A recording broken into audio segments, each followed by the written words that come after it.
உங்கள் அனைவருக்கும் பிதா குமாரன் பரிசுத்த ஆவியானவர் நாமத்தினாலே அன்பின் நல்வாழ்த்துக்களை தெரிவித்துக் கொள்கிறேன். இந்த நிகழ்ச்சியின் மூலமாக உங்களை சந்திப்பதில் கர்த்தருக்குள் மகிழ்ச்சி அடைகிறோம். இந்த நாளிலும் கூட நாம் ஆவியான தாசியோடு வேதத்திலிருந்து வரும் வசனத்தை வாசிப்போமாக. நீதிமொழிகள் 23 அதிகாரம் 7 வசனம். அவன் இருதயத்தின் நினைவு எப்படியோ அப்படியே அவன் இருக்கிறான், புசியும் வானம் மண்ணும் என்று அவன் உன்னோடைய சொன்னாலும் அவன் இருதயம் உன்னோடு இராது. நாம் கண்களை மூடி கர்த்தரை நோக்கி பார்ப்போம். பரலோக பிதாவே, ஏசப்பா, தூய ஆவியானவரே, இந்த வேலைக்காக உம்மை ஸ்தோத்திரிக்கிறோம் அப்பா. இந்த வேலையில தேவ செய்தி கேட்கிற ஒவ்வொரு மக்களுக்காக உமக்கு ஸ்தோத்திரம். அடியனையும் ஜனங்களையும் உம்முடைய கரங்களில் நாங்கள் அர்ப்பணித்து ஜெபிக்கிறோம். இந்த வேலையில கர்த்தருடைய ஆவியானவர் அடியனை மறைத்து உம்முடைய பிள்ளைகளோடு பேசும்படியால் உம்முடைய சமூகத்திலே எங்கள் ஒவ்வொருவரையும் உம்முடைய கரங்களை அர்ப்பணித்து ஜெபிக்கிறோம். இந்த தேவ வார்த்தைக்கு விரோதமாய் போராடுகிற சகல அசுத்த ஆவிகளையும் நாங்கள் ஒருமனப்பட்டவர்களாக இயேசு கிறிஸ்துவின் நாமத்தில் கட்டி கட்டிந்து அப்புறப்படுத்துகிறோம். சாத்தான் ஜனங்களை கட்டி வைத்திருக்கிற கட்டுகளை அவிழ்க்கிறோம். இயேசு கிறிஸ்துவின் நாமத்தில் எல்லா சத்துருவின் தடைகள் விலகுவதாக தூய ஆவியானுடைய ஆளுக்கு எங்கள் ஒவ்வொருவரையும் ஒப்புக் கொடுக்கிறோம். தகப்பனே, நீங்க பேசுங்க, நாங்கள் கேட்கிறோம். இயேசுவின் நாமத்தில் கேட்கிறோம் நல்ல பிதாவே, ஆமென். பிரியமான தேவனுடைய பிள்ளைகளே, இந்த நாளிலும் கூட நாம் ஆவியான தாசியோடு தியானிக்க போகிற தேவனுடைய வார்த்தையின் தலைப்பு என்னவென்றால் சிந்தனையில் பரிசுத்தம். நம்முடைய வாழ்க்கையில் சிந்தனையில் ரொம்ப ரொம்ப முக்கியமானது. சிந்தனையிலே ஒரு மனிதன் வெற்றி பெறுவான் என்றால் அவன் வாழ்க்கையில் எல்லா பகுதியிலும் வெற்றி பெற்றவன். சிந்தனையில் ஒரு மனிதன் வெற்றி பெறாவிட்டால் அவன் எந்த பகுதியில் வெற்றி பெறுவதற்கு வாய்ப்பில்லை. உங்கள் அந்தரங்க வாழ்க்கையிலே நீங்கள் தனிமையில் இருக்கும் பொழுது உங்கள் சிந்தனை எப்படி இருக்கிறது என்பதை குறித்து நீங்கள் கவனித்து பாருங்கள். இங்கே ஆவியானவர் சொல்லுகிறார், அவன் இருதயத்தின் நினைவு எப்படியோ அப்படியே அவன் இருக்கிறான். ஆம், பிரியமான தேவனுடைய பிள்ளைகளே, இதற்கு ஒரு மொழிபெயர்ப்பு விதமாய் சொல்லுகிறது, ஒரு மனிதன் எதை சிந்திக்கிறானோ அதாகவே அவன் மாறிவிடுகிறான். நீங்கள் உங்களை குறித்து எப்படி சிந்திக்கிறீர்கள்? நீங்கள் உங்களை அழைத்த தேவனை குறித்து எப்படி சிந்திக்கிறீர்கள்? நீங்கள் உங்கள் எதிராளியை குறித்து எப்படி சிந்திக்கிறீர்கள்? நீங்கள் உங்கள் சூழ்நிலை குறித்து எப்படி சிந்திக்கிறீர்கள்? நீங்கள் ஒரு காரியத்தை குறித்து எப்படி சிந்தித்து எப்படி பார்க்கிறீர்களோ அப்படித்தான் உங்களுடைய வாழ்க்கை இருக்கும். உங்களுடைய வாழ்க்கையில் உங்கள் சிந்தனை சரியாகிவிட்டால் நீங்கள் வாழ்க்கையில் எல்லா பகுதியிலும் சரியாகிவிடலாம். தேவனுடைய பிள்ளையே, இன்னைக்கு அநேகருடைய வாழ்க்கையில சிந்தனையில தடுமாற்றம், அநேகருடைய ரகசிய பாவங்களும் சிந்தனையில் தான் காணப்படுகிறது. மனிதன் முதலாவது பாவம் செய்கிற ஒரு இடம் எதுவென்று கேட்டால் அவன் சிந்தனையில் தான் பாவம் ஸ்டார்ட் ஆகிறது. சிந்தனையில பாவம் வளர்ந்து அது பார்வையாக மாறுகிறது, பேச்சாக மாறுகிறது, செவிகளில் கேட்கிறதாக மாறுகிறது, அவனுடைய நடக்கையில் வந்து விடுகிறது. அதனால் ஒரு மனிதனுடைய வாழ்க்கையில சிந்தனையில பரிசுத்த ரொம்ப ரொம்ப முக்கியமானது. வேதத்தில் முதலாக லூசிபர் என்று சொல்லக்கூடிய பிசாசு பாவம் செய்து அவன் முதலாவது தேவதூதனாக இருந்தான், தேவனை ஆராதிக்கக்கூடியவனாக இருந்தான். அவன் பாவம் செய்த முதல் இடம் எது தெரியுமா? வேதம் சொல்லுகிறது, ஏசாயா எழுதின தீர்க்க தரிசன புஸ்தகம் 14 அதிகாரத்தில் 12 வசனத்திலிருந்து 15 வசனம் வரைக்கும் நான் வாசிப்போமாக.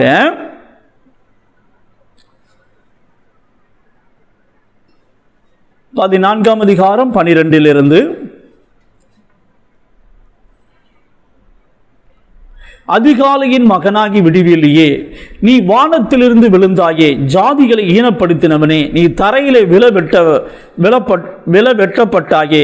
நான் வானத்துக்கு ஏறுவேன், தேவனுடைய நட்சத்திரங்களுக்கு மேலாக என் சிங்காசனத்தை உயர்த்துவேன், வடபுறத்திலுள்ள ஆராதனை கூட்டத்தின் பர்வதத்திலே வீற்றிருப்பேன் என்றும், நான் மேகங்களுக்கு மேலாக உன்னதங்களில் ஏறுவேன், உன்னதமானவருக்கு ஒப்பாவேன் என்றும் நீ உன் இருதயத்தில் சொன்னாயே. ஆனாலும் நீ அகாலமான பாதாளத்திலே தள்ளுண்டு போனாய். உன்னை காண்கிறவர்கள் உன்னை உற்று பார்த்து உன்னை குறித்து சிந்தித்து, இவன் தானா பூமியை தத்தளிக்கவும் ராஜ்யங்களை அதிரவும் செய்து உலகத்தை வனாந்தரமாக்கி அதன் நகரங்களை அழித்து சிறைப்பட்டவர்களை தங்கள் வீடுகளுக்கு போகவிடாமல் இருந்தவன் என்பார்கள். பிரியமான தேவனுடைய பிள்ளைகளை நாம் இங்கே பார்க்கிறோம். விழுந்து போனதான தேவதூதனாகிய லூசிபர் என்று சொல்லக்கூடிய பிசாசு, அவன் முதலாக தேவனுக்கு விரோதமாக பாவம் செய்தது எந்த இடம் தெரியுமா? அவனுடைய சிந்தனை. அவனுடைய சிந்தனையிலே அவன் இவ்விதமாக பேசுகிறான். என்ன பேசுகிறான்? நான் மேகங்களுக்கு மேலாக உன்னதங்களில் ஏறுவேன், உன்னதமானவருக்கு ஒப்பாவேன் என்றும், நீ உன் இருதயத்திலே சொன்னாயே என்று தேவாவியானவர் எழுதியிருக்கிறார். இன்னைக்கு அநேகருடைய வாழ்க்கையில் நீங்க நல்லா கவனிச்சு பார்த்தீங்க அப்படின்னா, சிந்தனையில தான் பார்த்தீங்கன்னா பெருமையான எண்ணங்கள். சாத்தானுக்குள் இருந்த முதல் வீழ்ச்சிக்கு காரணம் என்ன? இந்த லூசிபர் விழுந்ததுக்கு காரணம் என்ன? அவனுக்குள் தேவனுக்கு விரோதமாக எண்ணங்கள் எழும்பினது. அப்பொழுது தேவன் அவனை பரலோகத்திலிருந்து என்ன செய்தார் என்றால் தள்ளினார் என்று சொல்லி நாம் பார்க்கிறோம். பிரியமான தேவனுடைய பிள்ளைகளே, உங்களுடைய வாழ்க்கையில உங்கள் சிந்தனை எப்படி இருக்கிறது? வேதம் சொல்லுகிறது, ரோமர் எழுதின நிருபம் 11ஆம் அதிகாரம் 6ஆம் வசனம் இவ்விதமாக சொல்லுகிறது. ரோமர் 16ஆம் அதிகாரம் 11ஆம் அதிகாரம் 16ஆம் வசனம்,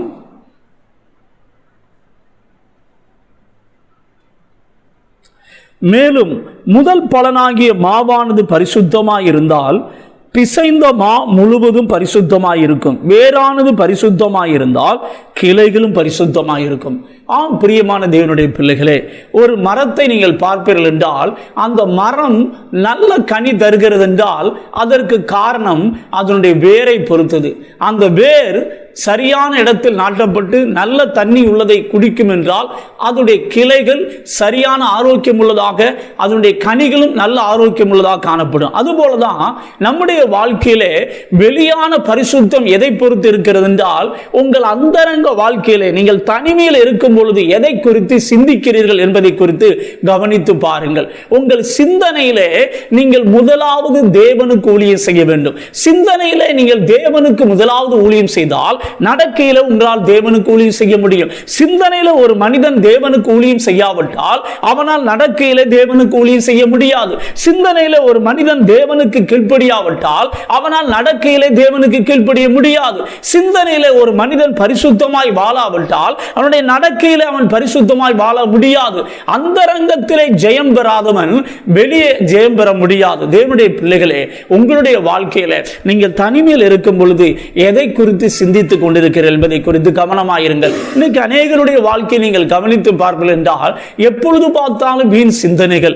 வேதம் சொல்லுகிறது, சங்கீதம் 119ஆம் சங்கீதம் 113ஆம் வசனம் விதமாய் சொல்லுகிறது, நான் வீண் சிந்தனைகளை வெறுத்து உமது வேதத்தில் பிரியமாக இருக்கிறேன்னு சொல்லி. அங்கே நம் வீணான சிந்தனை என்பதை குறித்து நம்ம தமிழ் பைபிள் இப்படி போட்டு இருக்கிறது. ஆனா இங்கிலீஷ் பைபிள் நீங்க பார்த்தீங்கன்னா அந்த டபுள் மைண்ட். இன்னைக்கு அநேகருடைய வாழ்க்கையில இரு மனம். எப்பொழுது பார்த்தாலும் அவர்களுடைய வாழ்க்கையில பார்த்தீங்கன்னா இருமனம் உள்ளவர்களாக அவர்கள் காணப்படுவார்கள். ஏனென்றால் அவர்கள் எப்பொழுது பார்த்தாலும் இன்னைக்கு ஆணா இருந்தாலும் சரி பெண்ணா இருந்தாலும் சரி எப்பொழுது பார்த்தாலும் அவர்கள் என்ன செய்கிறார்கள் என்றால் வீணான காரியங்களை, வேதத்துக்கு புறம்பான காரியங்களை சிந்தித்துக் கொண்டிருக்கிறார்கள். செல்போனை பார்த்து கொண்டிருக்கிறார்கள், பேஸ்புக்கை பார்த்து கொண்டிருக்கிறார்கள், வாட்ஸ்அப்பை பார்த்து கொண்டிருக்கிறார்கள். நல்லா கவனிச்சுக்கோங்க தேவனுடைய பிள்ளைகளே, நாம் வைத்திருக்கிறதான இந்த வேதாகமம் தேவனுடைய சிந்தனையாக இருக்கிறது. இந்த சிந்தனைகளை நீங்கள் உங்கள் இருதயத்தில் உங்கள் மைண்டில் நீங்கள் விதைப்பீர்கள் என்றால் நீங்கள் பரிசுத்தமுள்ளவர்களாய் வாழ முடியும். நீங்க தனிமையில உட்கார்ந்து தேவனுடைய வார்த்தையை இரவும் பகலும் தியானிப்பீர்கள் என்றால் உங்கள் சிந்தனையிலே பரிசுத்தத்தை நீங்கள் விதைத்தால் உங்கள் பார்வையிலே, உங்களுடைய பேச்சிலே, உங்களுடைய செவிகளிலே, உங்கள் நடக்கையிலே பரிசுத்தம் கன்ஃபார்மா காணப்படும். ஆனால் நீங்கள் எப்பொழுது பார்த்தாலும் பேஸ்புக்கும் வாட்ஸ்அப்பும் தேவையற்ற காரியங்களிலும் ஆபாச படங்களை இன்னைக்கு நிறைய பேர் பார்க்கிறாங்க. ஆபாச படங்களை பார்த்துட்டு நீ பரிசுத்தமா வாழ்றது என்பது நடக்காத காரியம். இன்னைக்கு ஆண்ட்ராய்டு மொபைல் என்னைக்கு வந்துச்சோ ஆண்களும் சரி பெண்களும் சரி அநேகருடைய சிந்தனைகள் சீரழிந்து போய்விட்டது. சிந்தனையில ஜெயம் பெறாதவன் எதிலையும் வெற்றி பெற முடியாது. ஒரு தேவ ஊழியர் இவ்விதமாக டெரிக் பிரின்ஸ் என்று சொல்லக்கூடிய ஒரு தேவ மனிதர் சொல்லுகிறார். அவர் ராணுவத்திலே ஒரு காலகட்டத்தில் மருத்துவத்துறையில் வேலை பார்த்து கொண்டிருந்தார். அந்த ராணுவத்தில் நிறைய பேர் ஆரம்பத்தில் வேலைக்கு வருவாங்களா, ஆரம்பத்தில் நல்ல வேலைக்கு வரும்போது உற்சாகமாக நம்ம ஏதாவது சாதிக்கணும்னு சொல்லி வருவாங்களா. ஆனா ஒரு 2 மாசத்துல பாத்தீங்கன்னா யார் யாரெல்லாம் சாதிக்கணும் வர்றாங்களோ அவங்கள ஆள் அட்ரஸ் இல்லாம காணாம போயிருவாங்களாம். அதுக்கு காரணம் என்ன அப்படின்னு அவர் சொல்லுகிறார், அநேகருடைய சிந்தனையிலே ஜெயம் இல்லை என்று சொல்கிறார். ஆம் பிரியமான தேவனுடைய பிள்ளைகளே, உங்களுடைய வாழ்க்கை எப்படி இருக்கிறது? நீங்கள் எதை சிந்தித்துக் கொண்டிருக்கிறீர்கள்? அநேகர் சொல்றது என்ன தெரியுமா, நான் ஒண்ணுமே சிந்திக்கிறது இல்லை அப்படிம்பாங்க. இந்த ஒண்ணுமே சிந்திக்கல அப்படின்னாவே உங்க சிந்தனையில சாத்தான் குப்பையினால் நிரப்பி விடுவான். இன்னைக்கு அநேகருடைய உள்ளமும் மைண்ட் எப்படி இருக்கிறது என்றால் அநேக குப்பையினால் நிரப்பப்பட்டிருக்கிறது. அநேகர் அநேகர் வீணான சிந்தனை உள்ளவர்களாய் காணப்படுகிறார்கள். அநேகர் தனிமையில உட்கார்ந்து பார்த்தீங்கன்னா சொந்த கதை, சோக கதை இதையே சிந்தித்துக் கொண்டிருக்கிறார்கள். இப்படி சொந்த கதை, சோக கதை நீங்கள் சிந்திப்பீர்கள் என்றால் உங்கள் வாழ்க்கையில் நீங்கள் ஜெயம் பெறுவதற்கு வாய்ப்பே இல்லை. உங்களுடைய தனிப்பட்ட வாழ்க்கையில நீங்கள் இந்த தேவனுடைய சிந்தனையாகிய வார்த்தைகளை எடுத்து உங்களுடைய மைண்டிலும், உங்கள் மைண்ட் என்றால் உங்கள் ஆத்துமா, உங்கள் ஆத்துமாவிலும், உங்கள் இருதயம் என்றால் உங்கள் ஆவி, உங்கள் ஆவியிலும் தேவனுடைய வார்த்தை நீங்கள் விதைப்பீர்கள் என்றால் விதைத்ததற்குரிய பலனை நீங்கள் பார்க்க முடியும். நான் ஒன்றுமே விதைக்கவில்லை என்றால் அந்த லேண்டில் களைகளும் முள்ளுகளும் தான் இருக்கும். அதனால் உங்கள் வாழ்க்கையில் பரிசுத்தமாய் வாழ்வதற்கு வாய்ப்பே இல்லை. வேதத்தில் நிறைய பேருடைய வாழ்க்கையில வீழ்ச்சி, நிறைய பேருடைய வாழ்க்கையில வெற்றி. சிலர் வெற்றி பெற்றார்கள், சிலர் தோல்வி அடைந்தார்கள். இதற்கு காரணம் என்ன தெரியுமா? அவங்களுடைய சிந்தனை தான். அதை குறித்து நாம் இன்றைக்கு ஆவியான தாசியோடு தியானிக்க போகிறோம். முதலாவதாக ஒரு ஆதாம் ஏவாளுடைய வீழ்ச்சிக்கு காரணம் என்ன என்பதை நாம் பார்க்க முடியும். ஆதாம் ஏவாளுடைய வாழ்க்கையில வீழ்ச்சிக்கு காரணம் என்னவென்று நீங்கள் பார்ப்பீர்கள். ஆதியாகமம் 3ஆம் அதிகாரம் 1 to 6 வரைக்கும் உங்களுக்காக வாசிக்கிறேன், கவனித்து பாருங்கள். தேவனாகிய கர்த்தர் உண்டாக்கின சகல காட்டு ஜீவன்களை பார்க்கலும் சர்ப்பமானது தந்திரம் உள்ளதாக இருந்தது. அது ஸ்திரியை நோக்கி, நீங்கள் தோட்டத்தில் உள்ள சகல விருட்சங்களின் கனியையும் புசிக்க வேண்டாம் என்று தேவன் சொன்னது உண்டோ என்றது. ஸ்திரீ சர்ப்பத்தை பார்த்து, நாங்கள் தோட்டத்திலுள்ள விருட்சங்களின் கனிகளை புசிக்கலாம், ஆனாலும் தோட்டத்தின் நடுவில் இருக்கிற விருட்சத்தின் கனியை குறித்து தேவன் நீங்கள் சாகாதபடிக்கு அதை புசிக்கவும் அதை தொடவும் வேண்டாம் என்று சொன்னார் என்றால். அப்பொழுது சர்ப்பம் ஸ்திரியை நோக்கி, நீங்கள் சாகவே சாவதில்லை, நீங்கள் இதை புசிக்கும் நாளிலே உங்கள் கண்கள் திறக்கப்படும் என்றும் நீங்கள் நன்மை தீமை அறிந்து தேவர்களைப் போல் இருப்பீர்கள் என்றும் தேவன் அறிவார் என்றது. அப்பொழுது ஸ்திரியானவள், அந்த விருட்சம் புசிப்புக்கு நல்லதும் பார்வைக்கு இன்பமும் புத்தியை தெளிவிக்கிறதற்கு இச்சிக்கப்படத்தக்க விருட்சமாயிருக்கிறது என்று கண்டு அதன் கனியை பறித்து புசித்து தன் புருஷனுக்கு கொடுத்தால் அவனும் புசித்தான் என்று வேதம் சொல்லுகிறது. பிரியமான தேவனுடைய பிள்ளைகளே, இங்கே நாம் பார்க்கிறோம் ஆதாம் ஏவாளுடைய வாழ்க்கையில ஆதாம் ஏவாளுடைய வீழ்ச்சிக்கு காரணம் என்ன? ஏவாளுடைய வீழ்ச்சிக்கு முதல் காரணமே அவருடைய சிந்தனை தான். சாத்தான் அவனுடைய வீழ்ச்சிக்கு காரணம் அவனுடைய சிந்தனை தான். அவன் உள்ளத்திலே பெருமையான எண்ணம் கொண்ட பொழுது வீழ்ச்சி அடைந்தான். அதே பாயிண்ட் தான் ஏவாளுக்கு பயன்படுத்தினான். அதே காரியத்தை தான் இன்றைக்கு கடைசி காலம் வரைக்கும் சாத்தான் மனிதனை வீழ்ச்சி அடைய செய்கிற இடம் எது தெரியுமா?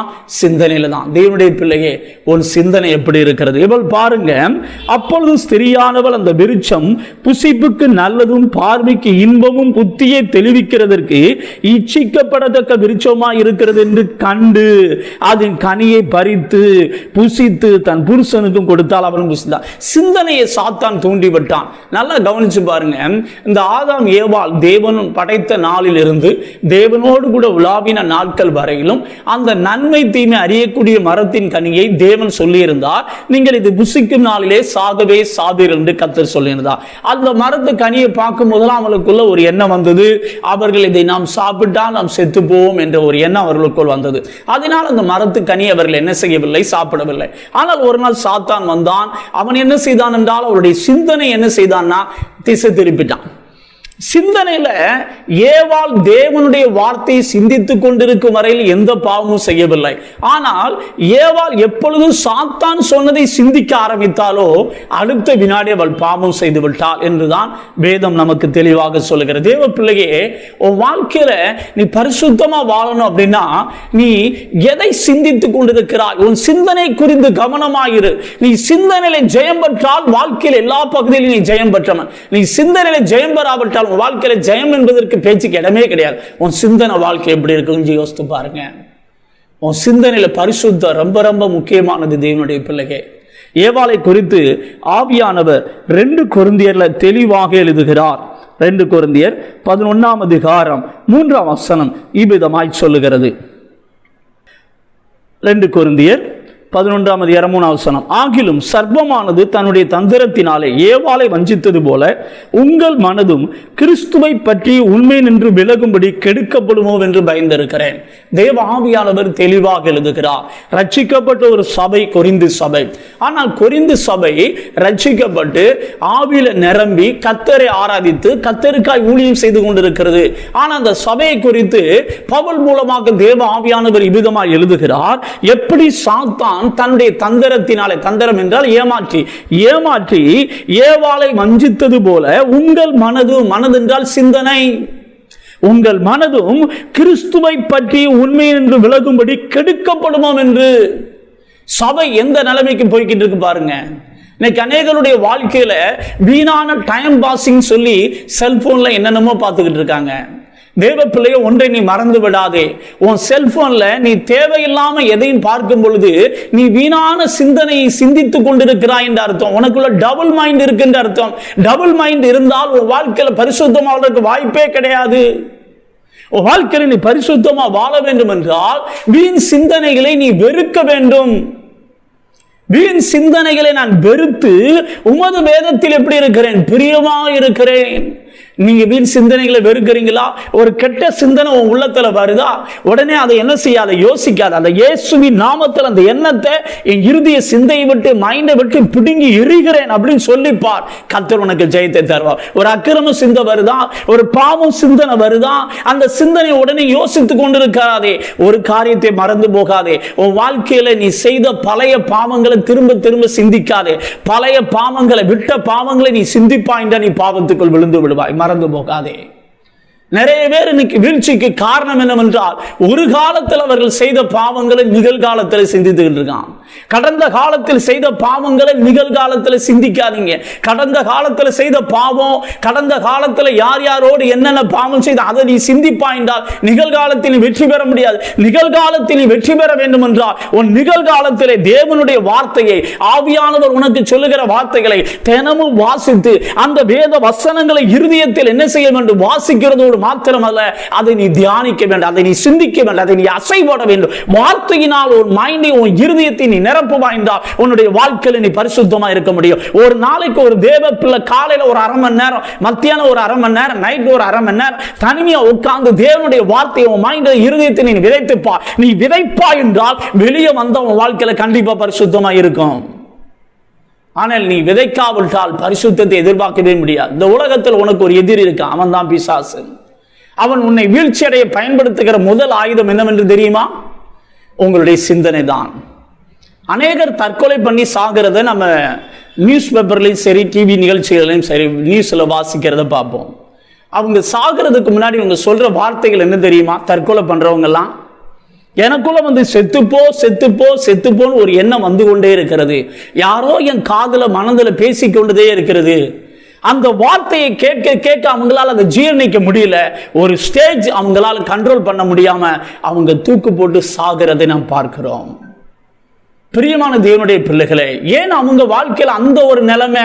சாத்தான் அவங்க காதிலே இடைவிடாம பொய்களை ஓதிக்கொண்டே இருக்கிறான். அவங்க சிந்தனையை தூண்டி கொண்டிருக்கிறான். தேவ பிள்ளையே, உன் சிந்தனை எப்படி இருக்கிறது யோசித்து பார். நீ காலையிலிருந்து சாயந்தரம் வரைக்கும் உங்க குடும்பத்துக்காக உழைக்கிறீங்க, ரொம்ப நல்லது. வேலை பார்க்குறீங்க, ரொம்ப நல்லது. பிஸ்னஸ்ல உட்காருங்க, ரொம்ப நல்லது. ஐடி ஃபீல்டில் உட்கார்ந்துருக்கீங்க, ரொம்ப நல்லது. ஆனா நீ படிக்கிற படிப்போ, நீ உட்கார்ந்து இருக்கிற ஐடி ஃபீல்டோ, நீ உட்கார்ந்து இருக்கிற வேலையோ, சமையலோ உன் வாழ்க்கையில பரிசுத்தத்தை கொண்டே வராது. உன் சிந்தனையில பரிசுத்தம் வர வேண்டும் என்றால் நீ கர்த்தருடைய வார்த்தையை இரவும் பகலும் தியானிக்க வேண்டும். சங்கீதம் 1ஆம் சங்கீதத்திலே ஆவியானவர் இவ்விதமாக தெளிவாக நமக்கு சொல்லுகிறதை வாசிக்க முடியும். சங்கீதம் 1:1 பாருங்க. துன்மார்க்கருடைய ஆலோசனை நடவாமலும், பாவிகளுடைய வழியில் இல்லாமலும், பரியாசக்காரர் உட்காரும் இடத்தில் உட்காராமலும், கர்த்தருடைய வேதத்தில் பிரியமாயிருந்து இரவும் பகலும் அவருடைய வேதத்தில் தியானமாயிருக்கிற மனுஷன் பாக்கியவான். இரவும் பகலும் கர்த்தருடைய வேதத்தை சிந்திக்க வேண்டும், ஆராய்ச்சி பண்ண வேண்டும். ஆனா நீங்க எதை ஆராய்ச்சி பண்ணிக்கிட்டு இருக்கீங்க? நானா பாஸ்டர், காலையிலிருந்து சாயந்தரம் வரைக்கும் பார்த்தீங்கன்னா ஒரே படிப்பு. இந்த உலகத்தின் படிப்பும் வாழ்க்கையில பரிசுத்தத்தை கொண்டு வராது, மறந்துடாதீங்க. நீங்க இன்னைக்கு உலகத்துல நிறைய பேர் பாவம் செய்யறான். அதுக்கு காரணம் என்ன தெரியுமா? அவங்க சிந்தனை தான். சிந்தனையில ஸ்டார்ட் பண்றதா நடக்கையில வரும். நீ எதை சிந்திக்கிறாயோ அதன் அடிப்படையில் உன் பார்வை மாறும். நீ எதை சிந்திக்கிற அதன் அடிப்படையில் உன் பேச்சு மாறும். நீ எதை சிந்திக்கிற அதன் அடிப்படையில் உன் நடக்கை மாறிவிடும். மாற்ற வேண்டியது உன் நடக்கை அல்ல, மாற்ற வேண்டியது உன் சிந்தை. உன் சிந்தையை நீ மாற்றுவா என்றால் உன் நடக்கை மாறிவிடும். இன்னைக்கு அநேகர் நடக்கையை மாற்ற ட்ரை பண்றான். நடக்கையில் அதை செஞ்சா சரி பண்ணிடலாம், இதை செஞ்சா சரி பண்ணிடலாம் அப்படின்னு நினைக்கிறாங்க. ஆனா உண்மையை சொல்லுகிறேன் தேவனுடைய பிள்ளையே, உன் வாழ்க்கையில பரிசுத்தம் வர வேண்டும் என்றால் நீ நடக்கையை மாற்ற ட்ரை பண்ணாத, உன் சிந்தையை மாத்துறதுக்கு எவ்வளவு நேரத்தை ஸ்பெண்ட் பண்றீங்க யோசித்து பாருங்க. உங்க சிந்தனையில தேவ வார்த்தையை நீங்கள் விதைக்கிறீர்களா? தனிமையில் உட்கார்ந்து எதையோ யோசிக்காதீங்க, செல்போனை எதோ நோண்டி பார்க்காதீங்க, தேவ செய்திகளை கேளுங்க. உங்க மைண்ட், உங்க இருதயத்தை தேவ வார்த்தையினால் நிரப்ப பழகுங்க. தேவ வார்த்தையினால் உங்க மைண்ட், இருதயத்தை நீங்கள் நிரப்புவீர்கள் என்றால் உங்களுடைய வாழ்க்கையில பரிசுத்தம் காணப்படும். தேவனுடைய வார்த்தையை தியானித்து ஜெபியுங்கள். வாழ்க்கையில பரிசுத்தம் வரணுமா? ஆண்டவர்கிட்ட தினமும் ஒப்பு கொடு. ஏசப்பா, என்னுடைய கண்களை, என்னுடைய வாயை, என் செவிகளை, என்னுடைய சிந்தனைகளை, என்னுடைய உணர்ச்சிகளை, என் நடக்கைகளை உம்முடைய கரத்தில், உம்முடைய பலிபீடத்தில் தினமும் நான் ஒப்பு கொடுக்கிறேன். ஒப்பு கொடுத்து பரிசுத்த ஆவியானவரே, ஏசப்பா, உம்முடைய ரத்தத்தால் என்னை கழுவி சுத்திகரித்து, பரிசுத்த ஆவியானவரே, இன்றைக்கு இந்த நாள் முழுவதும் என்னுடைய பார்வையை நீங்க ஆளுகை செய்யுங்க, என்னுடைய பேச்சை நீங்க ஆளுகை செய்யுங்க, என்னுடைய சிந்தனையை நீங்க ஆளுகை செய்யுங்க, என் நடக்கை நீங்க ஆளுகை செய்யுங்க. அப்பா, உங்க சித்தம் செய்ய என்ன முழுசா ஒப்பு கொடுக்கிறேன்ப்பா. என் வாழ்க்கையில ஜீவியத்தில் எல்லைங்களும் பரிசுத்தத்தை தாரும் என்று நீ தேவனுடைய வார்த்தையை தியானித்து நீ ஜெபிப்பா என்றால் கர்த்தர் அந்த கிருபையை உனக்கு தருவார். இன்னைக்கு ஆண்டவர் உனக்கு அந்த கிருபையை தர விரும்புகிறார். ஏவாளுடைய வீழ்ச்சிக்கு காரணம், தேவ தூதனாய் இருந்த சாத்தானாய் மாறினதுக்கு காரணம் அவனுடைய சிந்தனை. ஏவாளுடைய வீழ்ச்சிக்கு காரணம் அவளுடைய சிந்தனை. சாத்தான் அன்றிலிருந்து இன்றைக்கு வரைக்கும் பயன்படுத்துகிற காரியம் சிந்தனை. அநேகருடைய சிந்தனை தான் வீழ்ச்சிக்கு காரணம். அநேகர் தடுமாற காரணம், அநேகர் தோல்வியுற காரணம் சிந்தனை. ஆனா உங்களுக்கு ஒரு நற்செய்தி, சிந்தனையில் நீங்கள் ஜெயம் பெற்றால் நடக்கையிலும் நீங்கள் வெற்றி பெற முடியும். தோல்வியும் உன் சிந்தனையில் தான் அமர்ந்திருக்கிறது, வெற்றியும் உன் சிந்தையில் தான் அமைந்திருக்கிறது. நீ தேவனுடைய வார்த்தையை சிந்தித்து நீ ஜெபிப்பாய் என்றால் ஜெயத்தின் மேல் ஜெயம். சாத்தானுடைய வார்த்தைகளையும் உலக காரியங்களை சிந்திப்பா என்றால் தோல்வி மேல் தோல்வி, வெற்றி பெறுவதற்கு வாய்ப்பே இல்லை. கடைசி காலம், சிந்தனையில பரிசுத்தத்தை விரும்புங்கள், உங்களை அர்ப்பணியுங்கள். உங்களுக்காக நாங்கள் இப்பொழுது ஜெபிக்க விரும்புகிறோம். உங்க வாழ்க்கையில சிந்தனையில பரிசுத்தம் அடைய விரும்புகிறீங்களா? இப்ப நாங்கள் ஜெபிக்கிற பொழுது தேவ ஆவியான உங்களுக்கு உதவி செய்வார். கண்களை மூடி நாம் ஜெபிப்போம். அன்பின் பரலோக பிதாவே, ஏசப்பா, தூய ஆவியானவரே, தேவ செய்தி கேட்ட தேவ பிள்ளைகள் ஒவ்வொருவருக்காக உமக்கு ஸ்தோத்திரம் அப்பா. உம்முடைய கிருபையுள்ள கரங்களில் இவர்களை நாங்கள் அர்ப்பணித்து ஜெபிக்கிறோம். யார் யாரெல்லாம் சிந்தனைகளை தடுமாறி கொண்டிருக்கிறார்களோ அப்பா, இந்த வேளையில் நீங்க இறங்கி வந்து உம்முடைய ரத்தத்தினால் பிள்ளைகளுடைய சிந்தனைகளை கழுவி சிந்தனையில பரிசுத்தமாய் வாழ அப்பா, தனிமையில் இருக்கும் பொழுது, எந்த சூழ்நிலையில் இருக்கும் பொழுதோ ஆண்டவரே, உம்முடைய வேதத்தை தியானித்து வீண் சிந்தனைகளை வெறுக்க கர்த்தர்களுக்கு கிருபை தருவீராக. வீண் சிந்தனைகளை வெறுத்து உமது வேதத்தை தியானிக்கவும் ஜெபிக்கவும் தேவனே, இந்த வேளையிலே உம்முடைய பரிசுத்த ஆவியினால் வல்லமையினால் விசுவாசத்தினால் நிரப்புவீராக. கர்த்தர் அதை செய்வதற்காய் ஸ்தோத்திரம். உமக்கே மகிமை. இயேசுவின் நாமத்தில் கேட்கிறோம் நல்ல பிதாவே. ஆமென், ஆமென். God bless you. கர்த்தர் உங்களை ஆசீர்வதிப்பாராக.